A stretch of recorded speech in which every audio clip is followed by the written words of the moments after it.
Kembali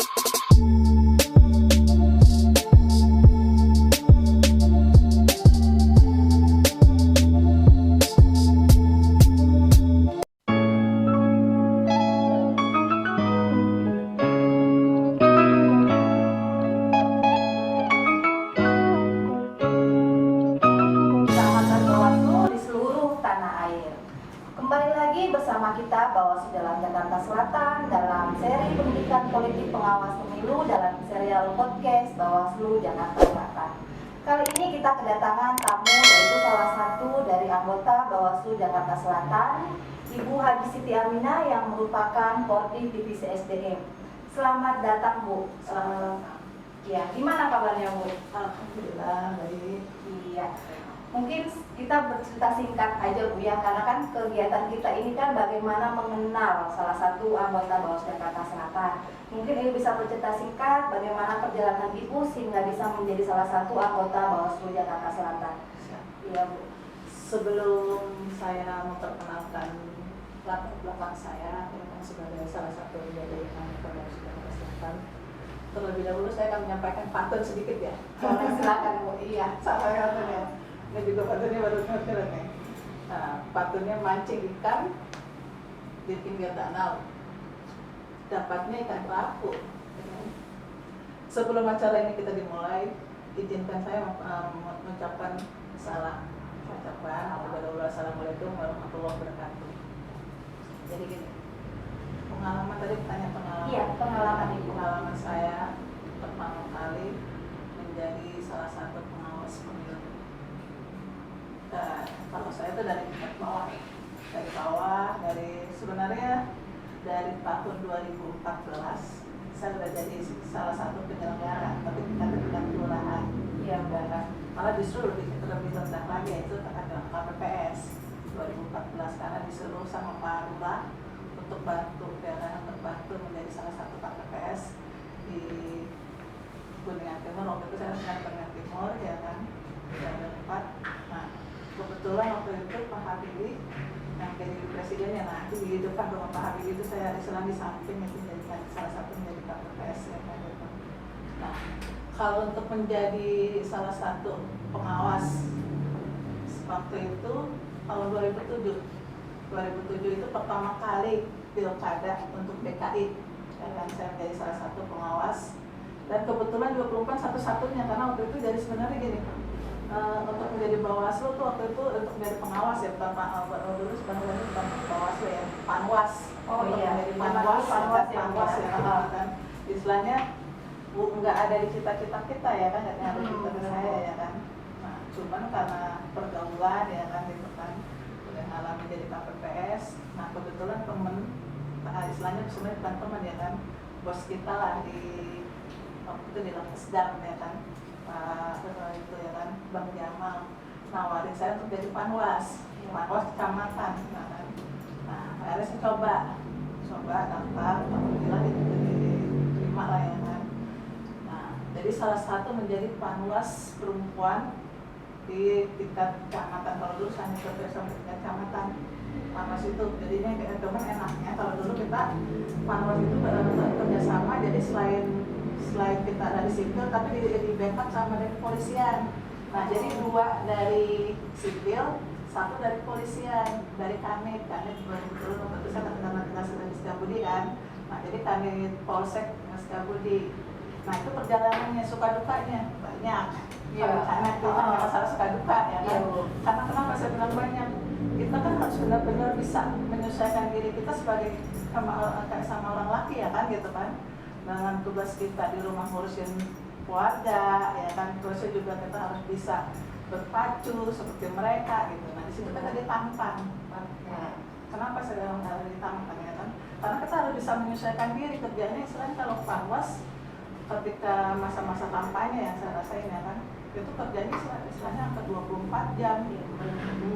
Terutama pada saat penurunan atribut, kita istilahnya dari pagi sampai pagi lagi baru pulang kan gitu kan. Jadi benar-benar capek ya Bu ya. Nah, tantangannya kenapa?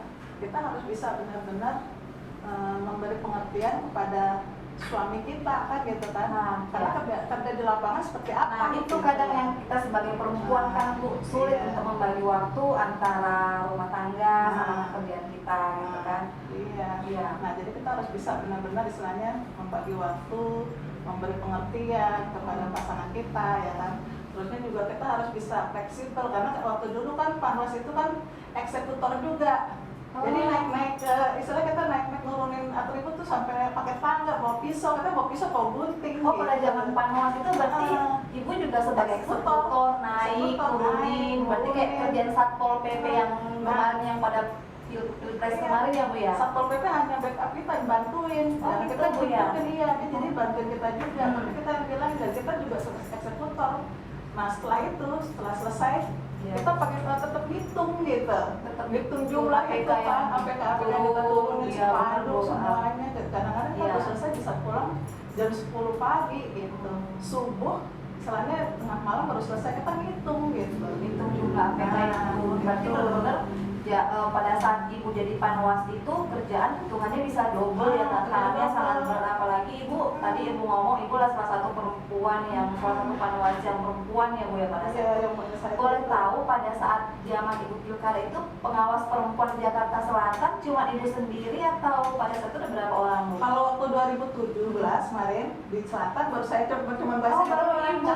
Ada Panwas doang, ada Panwas kelurahan Oh belum. gitu belum ada Bu ya. Berarti Ibu pelopor nih ceritanya Jakarta Selatan senior kita di Santera Nusantara.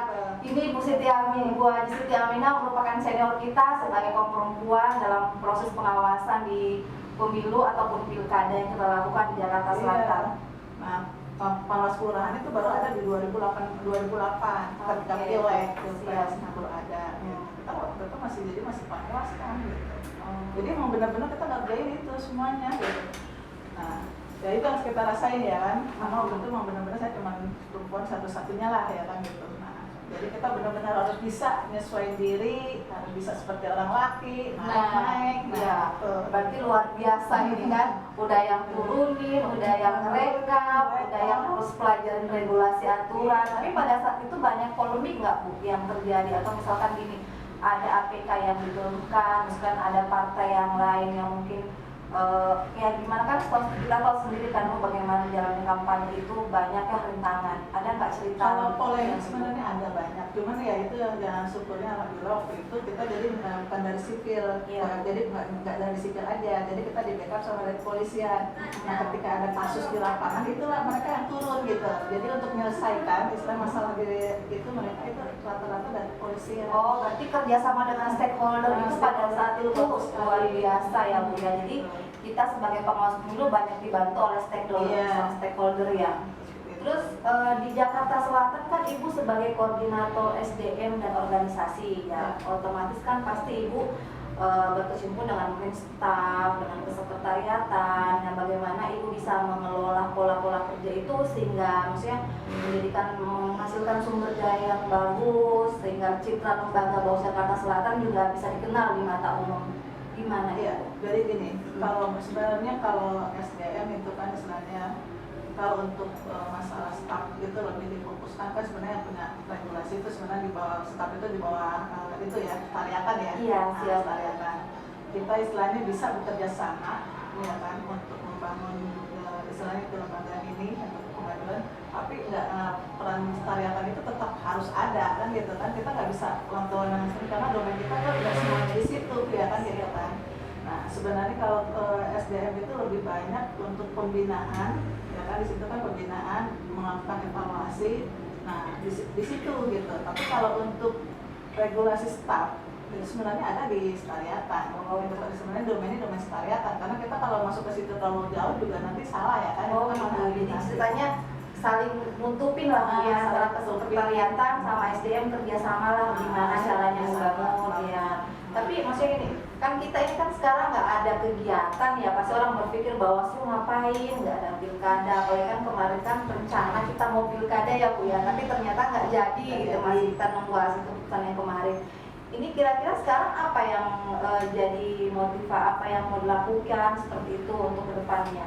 Apa yang dilakukan? Kalau kemarin jadi gini, sebenarnya sih kalau kita nih di divisi SDM banyak ya istilahnya rencana-rencana istilahnya untuk peningkatan kapasitas SDM. Iya. Ya, kayak seperti yang kemarin lah kita 2020 ya kan.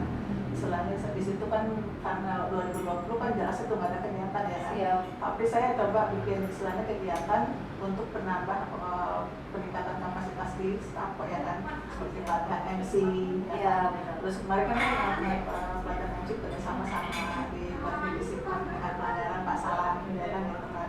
Kenapa saya harus lakukan itu? Karena kan semua staff itu harus siap guna, siap pakai. Nah, jika nanti waktu itu ada acara, jadi nggak satu orang, nggak si A atau si B, tapi semuanya siap, istilahnya kan siap dipakai kan, diberdayakan, atau seperti itu. Terus waktu itu saya mengadakan pelatihan untuk jadi operator Zoom, ya kan? Karena kan kita tahu nih, semua staff ini kan nggak semua nguasain, ya kan? Benar. Di situ kan yang nguasain ya hanya sebagian aja, ada berapa orang. Makanya ketika ada staff bisa diajak komunikasi untuk mentransfer ilmunya, kenapa enggak untuk dibagi ilmunya itu? Semua ada semua staff itu istilahnya bisa diberdayakan, semuanya bisa mampu menjadi operator Zoom, menjadi host seperti itu, ya kan? Nah, saya juga gini, kalau untuk besok 2021 insya Allah ya kan, saya akan melakukan peningkatan kapasitas SDM, terutama untuk merapikan setariakan. Oh iya. Nah, ya kan. Oke. Kenapa saya bilang harus seperti itu? Bawaslu ya kan, terutama untuk kabupaten kota kan baru pertama kali menjadi badan, Siap. ya kan. Kalau kemarin kan jadi panwas, jadi setelah selesai ya udah barang itu istilahnya semua berkas-berkas itu pada menguap kemana ya kan gitu kan. Nah, saya sih kemarin ya berharap untuk besok ya kan di 2021 gimana caranya teman-teman tuh bisa melakukan istilahnya inventarisir ya kan, Inventaris data, jadi data-data yang kemarin itu dirapiin lagi Bu ya. kembali ya kan, terusnya untuk melakukan database, jadi nanti ketika nanti kita udah nggak ada, nah staff-staff itu nanti kan apa sih punya di file itu kan punya data, oh ya 2021, 2018, 2019 artinya kayak gini, jadi ketika nanti nyari kasus atau apa-apa ada siap gitu. Oke. Jadi Jadi itu sih. berarti gini loh Bu, di Jakarta Selatan itu walaupun kita nggak ada kegiatan ya Sobat Bawaslu semuanya, tetap kita telah melakukan kerja-kerja kita, mungkin memperbaiki file yang ada seperti itu. Jadi kalau yang orang bilang ngapain aja Bawaslu ya, inilah mungkin jawaban yang Ibu bisa berikan, mungkin bisa Ibu pada saat pilkada, nah sekarang pasti beda lah gitu lah. Bagaimana Ibu mau membagi waktu, pasti Ibu mungkin punya cerita-cerita buat teman-teman di sana bagaimana caranya supaya bagi-bagi perempuan itu yang bekerja bisa membagi waktunya seperti itu. Coba gimana? Tiap-tiapnya ya, Iya. tiap-tiapnya gitu. Sebenarnya sih simple. Iya. Simple, kenapa saya bilang simple? Tergantung kitanya. Kalau kita benar-benar sungguh-sungguh ya kan gitu kan untuk bisa memanage waktu ya kan gitu kan. Itu gampang ya kan, kita kan tahu kan istilahnya kita harus, kalau kerja panwas ini kan istilah kerja 24 jam ya kan. Nah, kita perempuan, kita kan kodrat perempuan itu kan istilahnya kita punya kodrat ya kan. Iya. Nah, kodrat perempuan ya, itu yang nggak bisa melahirkan ya kan, bisa merawat anak kan gitu kan. Nah, tapi selain kodrat itu kita juga punya kewajiban kita sebagai ibu rumah tangga yang nggak boleh dilepaskan karena kita kan punya keluarga. Nah, jadi kita harus menata waktu itu yang benar istilahnya kan. Kalau mungkin biasanya kita lihat kan, pagi-pagi sampai sholat subuh ya kan kita harus kerja ya kan gitu kan. Nah, jadi apa yang bisa kita kerjakan untuk keluarga dulu ya kan, terutama untuk keluarga dulu ya kan. Setelah keluarga selesai baru kerjaan kita di lapangan kan gitu kan. Makanya kan kalau saya bilang saya fleksibel ya kan, bisa berangkat pagi-pagi, bisa berangkat siang, bisa berangkat sore sesuai dengan kebutuhan di situ ya kan. Kalau pagi-pagi ya saya bisa berangkat pagi kalau memang harus pergi pagi kan gitu. Berarti ibarat kata gini, waktu kita yang kendalikan, bukan kita yang kendalikan ya, seperti itu ya. Jadi kalau sebenarnya pekerjaan itu bisa selesai kalau kita bisa membagi waktu. Misalkan kalau mungkin kata Ibu tadi ada pekerjaan siang, mungkin dikerjainnya, mungkin pagi dikerjainnya malam. Jadi kita yang mau ngatur semua itu. Oke, terima kasih Bu Aji, terima kasih banyak atas cerita singkat dalam acara podcast kita kali ini. Mungkin ada lagi yang Ibu mau sampaikan, pantun bercerita. Pantun dikit ya, kali ya, pantun gini. dikit. Jadi sebelum saya pantun ada porsinya, jadi gini. perempuan itu kodrat, kalau perempuan itu istilahnya emang punya kodrat ya kan, memang tidak boleh ditinggalkan. Tapi perempuan itu bisa istilahnya sejajar dengan kaum laki-laki, tergantung kitanya. Maka kalau kita pengen maju, maka majulah istilahnya di situ, jangan pantang mundur istilahnya kan, tetap maju, lakukan yang memang kita harus bisa lakukan, bukan itu kan. Jadinya tetap maju ya perempuan ya, perempuan Indonesia lah ya, kalau kita pengen maju. Nah, jadi sebelum saya tutup, saya pengen ada pantun juga dikit lagi nih ya kan, gitu kan. Kalau di Jakarta Selatan kan kita itu identik dengan pantunnya gitu kan. Nah, mungkin Ibu bisa membacakan sebuah pantun. Pantunnya maaf ya kalau nggak bagus. Iya. Kambing disembeli berlumur darah ya kan, disembeli di hari kurban karena kambing. Mohon maaf jika ada kata-kata yang salah dan juga kata yang hilaf, mohon dimaafkan ya kan. Dan satu lagi, kalau ada sumur di ladang, bolehlah kita menumpang mandi ya. Nah, kalaulah ada umur kita panjang, nah, bolehlah kita berjumpa lagi di acara ini. Oke, terima kasih banyak Bu Aji atas waktu dan kesempatan yang diberikan kepada kami. Ya sahabat Bawaslu, mungkin itu saja yang dapat kita sampaikan pada saat ini. Sampai jumpa di acara podcast Bawaslu Jakarta Selatan season selanjutnya. Makasih banyak. Wassalamualaikum warahmatullahi wabarakatuh.